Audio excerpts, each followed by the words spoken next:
Real-time communication means that the user is updated as soon as new data is available. So the user does not have to manually refresh a page for any new data, but he is communicated with the data as soon as it is available. So there are certain techniques which are implemented to establish real-time communication, and in this video we are going to be discussing such techniques for the implementation of real-time communication. Real-time communication means that the user is updated as soon as new data is available. So the user does not have to manually refresh a page for any new data, but he is communicated with the data as soon as it is available. So there are certain techniques which are implemented to establish real-time communication, and in this video we are going to be discussing such techniques for the implementation of real-time communication. So these are the four techniques that we will be discussing, which are short polling, long polling, server-side events, and WebSockets. In short polling, client repeatedly sends requests to the server at regular intervals to check for the update or new data. The server responds to these requests immediately, even if there is no new information available. This process continues at regular intervals with the client periodically polling the server for updates. So this process is called short polling. In long polling, the client sends a request to the server and the server holds on to the request waiting for updates or any new data. It doesn't respond immediately if there is no new information available. However, the server responds as soon as there is new data to send or after a certain timeout period. And then the client immediately sends another request, creating a cycle of long polling requests to maintain a real time communication. This entire process is called long polling because the server keeps on holding to the request until a new data is available or until a certain timeout is reached. So that is why it is called long polling. In server-side events, the client establishes a persistent unidirectional connection with the server using a standard HTTP request.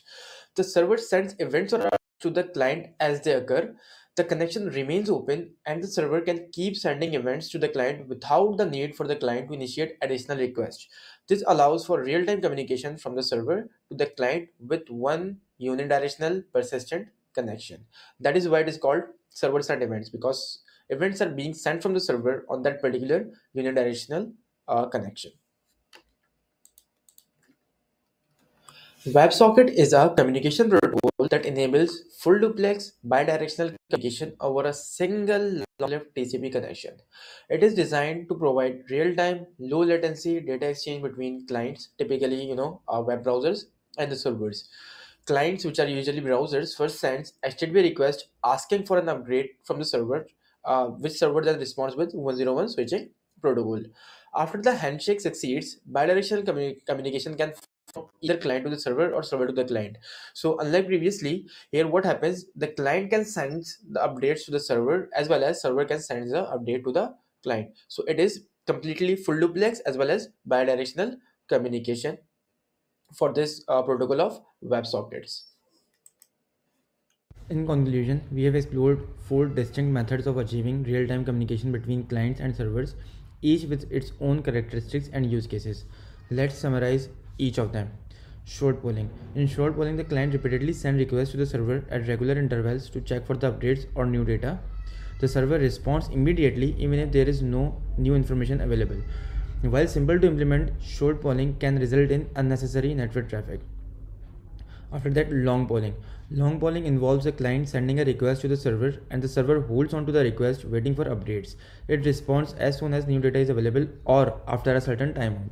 Long polling reduces unnecessary requests, but it still introduces latency. Server-side events.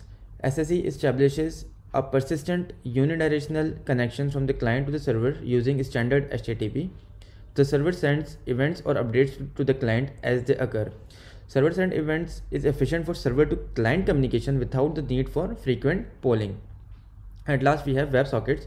WebSocket is a full duplex bidirectional communication protocol that allows real-time, low-latency data exchange between clients and servers. It starts with a WebSocket handshake, and once established, it facilitates efficient and persistent bidirectional data flow.